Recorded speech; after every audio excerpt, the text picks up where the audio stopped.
चलिए बालको, तो स्टार्ट करते हैं नेक्स्ट राउंड। ठीक है, मैं वैसे एक्सपेरिमेंट कर रहा था कि मेरी शक्ल देखे और बिना देखे तुम लोगों को प्रॉब्लम सॉल्विंग में कोई डिफरेंस आता है कि नहीं। I will be taking feedback about that as well. तो अभी चलो, ठीक है, कैमरे के साथ सॉल्व करते हैं। ठीक है, देखिए, तो a boy drinks 500 ml of 9% glucose solution. The number of glucose molecules he has consumed are. I hope कि सब बच्चों ने आराम से सॉल्व कर लिया होगा एंड इट्स सो इजी। 9% आपके पास ग्लूकोज सोल्यूशन है और 500 ml। तो 9% का मतलब क्या हुआ कि 100 ml में 9 ग्राम्स है ना। तो इसका मतलब हुआ कि 9 ग्राम्स इन 100 ml। तो बेटा 500 ml में कितना हो जाएगा, 45 ग्राम हो जाएगा। ठीक है, 45 ग्राम इन 500 ml। तो उसने बेसिकली 45 ग्राम ग्लूकोज कंज्यूम किया। तो 45 ग्राम का मतलब कितने मोल, 45 डिवाइड बाय 180, दैट इज 1/4। ठीक है, इतने मोल उसने कंज्यूम किए। तो उसमें नंबर ऑफ मॉलिक्यूल पूछा है, तो बेटा मोल मल्टीप्लाई बाय एवोगाड्रो नंबर। तो 1/4 इंटू 6.022 इंटू 10⁻⁻23। राइट, हो गया। तो 1.5 इंटू 10⁻⁻23 आ जाएगा ये। Simple, done. चलिए नेक्स्ट क्वेश्चन देखते हैं। The pollution of SO2 in air is 10 ppm by volume. The volume of SO2 per litre of air is. देखो, वैसे generally why I try to avoid this कि कैमरे के साथ क्वेश्चन वाला शूट ना करना पड़े, because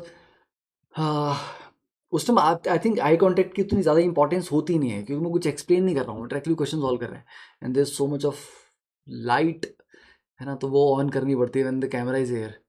Otherwise, if I have to just record it without that, तो I can switch off the lights and शांति से आराम से रिकॉर्डिंग कर सकते हैं। ठीक है, कैमरा ऑन नहीं करना। तो I need feedback about that as well. चलिए देखिए, pollution of SO2 in air is 10 ppm by volume. तो 10 ppm बाय वॉल्यूम का मतलब क्या हुआ, तो मतलब 10 ml SO2 इन 10⁻⁶ ml, है ना, ऑफ एयर, ये हो जाएगा। तो 10⁻⁶ ml एयर में अगर 10 ml है सल्फर डाइऑक्साइड के, तो बेटा 1 ml एयर में कितने होंगे, 10/10⁻⁶। और पर लीटर एयर में कितने हो जाएंगे, मतलब 1000 में कितने हो जाएंगे। 1 ml की जगह अगर मैं 1000 ml एयर कर दूं तो मल्टीप्लाई बाय 1000। ठीक है, तो 10⁻⁻² आ गया। राइट, तो 10⁻⁻² ml, ये वैल्यू आपकी ml में आ रही है। तो ppm का मतलब होता है इतने पार्ट्स पर मिलियन। 10 ppm का मतलब है कि 10 पार्ट पर मिलियन, मतलब पर 10⁻⁶। अब पार्ट का मतलब क्या होता है, पार्ट का मतलब मॉलिक्यूल भी मान लो कि 10 मॉलिक्यूल 10⁻⁶ मॉलिक्यूल्स में उसके हैं, या आप ऐसा बोलो 10 ग्राम 10⁻⁶ ग्राम में उसके हैं, या 10 ml 10⁻⁶ ml में उसके हैं। ठीक है, आप इसको तीनों तरफ से देख सकते हो, मॉलिक्यूल में, वेट में, वॉल्यूम में, तीनों तरफ से इसको एनालाइज करके आप मतलब लगा सकते हो, अप्लाई कर सकते हो। तो पार्ट तीनों के लिए अप्लाई हो जाता है। Next question, the number of grams of a dibasic acid. ठीक है, मॉलिक्यूलर वेट आपको 200 दिया है, डाई बेसिक है मतलब बेसिसिटी 2 है। तो बेटा डाई बेसिक है, मॉलिक्यूलर वेट 200 है, तो डाई बेसिक का मतलब हुआ n फैक्टर इसका 2 है एंड मॉलिक्यूलर वेट आपको दिया गया है 200। तो बेटा इक्विवेलेंट वेट कितना हो जाएगा, 200 डिवाइड बाय 2 दैट इज 100। तो ये पहली लाइन से आपको क्लियर हो गया कि इसका इक्विवेलेंट वेट आपको 100 ग्राम दिया हुआ है।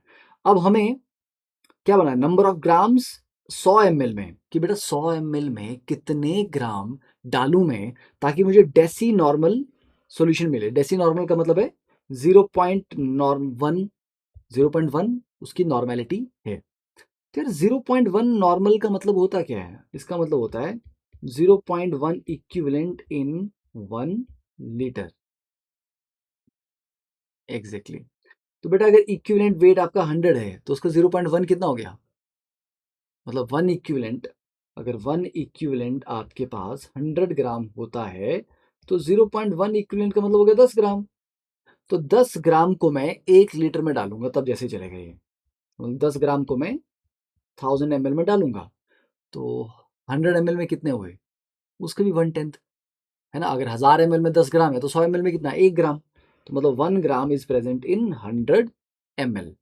Okay, done, right. तो बस ये आपका यहां से आ गया। चलिए next one, 2 gram of O2 at NTP occupies the volume. वैसे NTP पे 22.4 नहीं होता है, पर उन्होंने जो कैलकुलेशन दिया है वो उसके अकॉर्डिंग ही दी है, बिकॉज नियरेस्ट नंबर वही है। ठीक है, तो 32 ग्राम आपका 22.4 लीटर, वैसे वो एनटीपी नहीं लिखना चाहिए था, इनको एसटीपी लिखना चाहिए था। ठीक है, तो 32 ग्राम का 22.4 होता है, तो 2 ग्राम का मतलब वो उसका 1/16। ठीक है, तो फिर 2 ग्राम कितना हो जाएगा बेटा, 22.4 divide by 16, that is 1.4 litres. Next, 50 gram of calcium carbonate was completely बर्nt in air, what is the weight of the residue. 50 gram carbon calcium carbonate को कंप्लीटली हम जला रहे हैं। तो बेटा कैल्शियम कार्बोनेट को जब हम बर्न करते हैं, ठीक है, ये कंप्लीटली डिकम्पोज होता है calcium oxide solid plus carbon dioxide gas में, एंड कैल्शियम कार्बोनेट का मोलर मास होता है 100।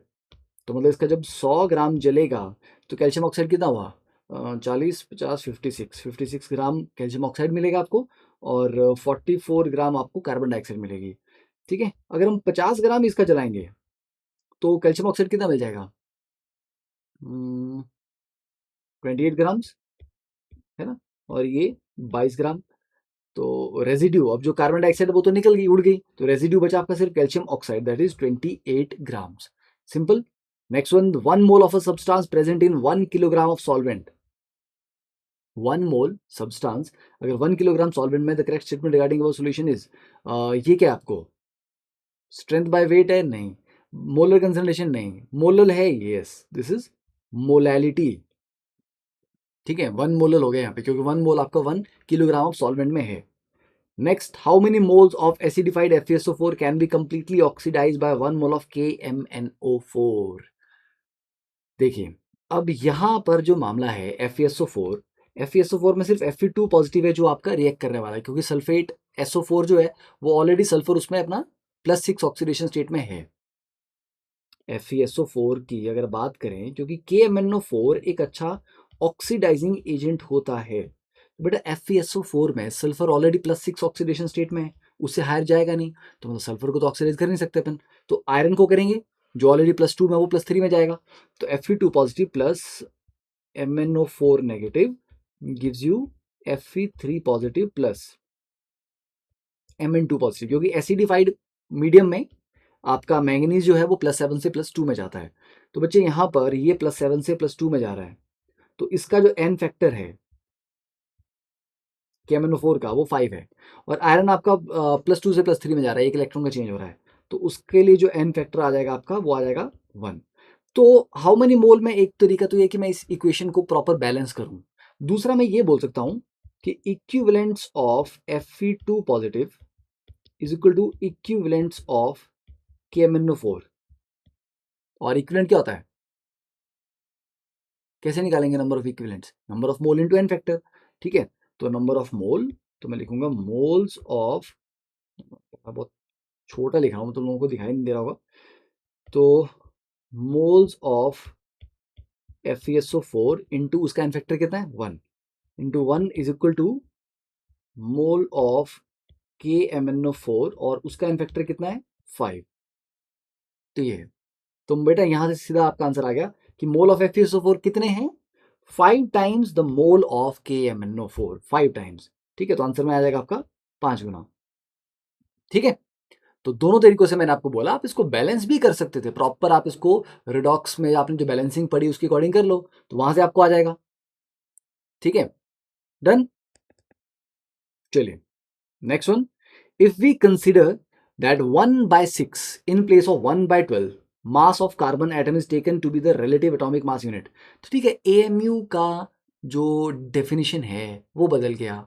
ठीक है, एक AMU कितना हल्का था कितना भारी था वो थोड़ा सा बदल गया, बट ये पूछ रहा mass of 1 mole of a substance. बेटा 1 मोल, अब तुम ऐसे समझो, तुम आलू लेने गए हो, ठीक है, मार्केट में आलू लेने गए हो, ओके, अब जो आलू वाला जो है, सब्जी वाला जो है,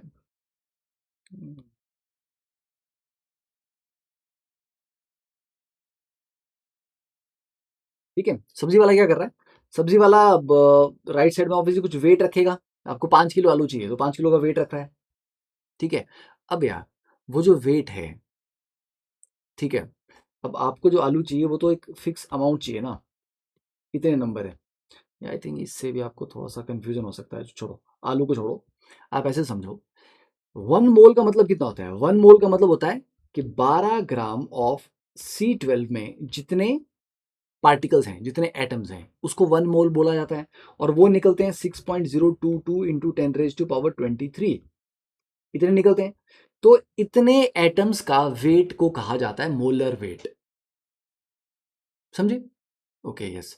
तो बेटा एक एटम के वेट को मैं 1 AMU बोलूं, आधा AMU बोलूं, 4 AMU बोलूं, 6 AMU बोलूं, उससे मेरे को क्या मतलब है यार? अल्टीमेटली इतने नंबर ऑफ एटम्स का जो वेट होगा, क्या वो मेरी किसी डेफिनेशन से बदल जाएगा? बताओ। तुम्हारा जो वेट है वो तो उतना है ना जितना है। मैं उसकी डेफिनेशन कैसे देता हूँ या रेफरेंस कहाँ सेट करता हूँ, उससे क्या फर्क पड़ता है? ग्राम की डेफिनेशन तो मैं चेंज नहीं कर रहा, किलोग्राम की डेफिनेशन तो मैं चेंज नहीं कर रहा, राइट?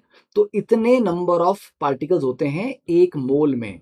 तो किसी भी सब्सटेंस का एक मोल अगर होगा, उसमें इतने नंबर ऑफ पार्टिकल्स होंगे, उनका जो वेट होगा वो तो फिक्स होगा। अब AMU की डेफिनेशन चेंज करने से उस वेट पे कहाँ फर्क पड़ने वाला है? कोई फर्क नहीं पड़ने वाला। तो मोस्ट ऑफ द केसेस में बुक्स में आंसर दिया होता है कि वो आधा हो जाएगा, ये कर जाएगा, वो कर जाएगा, कभी डबल हो जाएगा, नहीं, इट विल रिमेन अनचेंज्ड।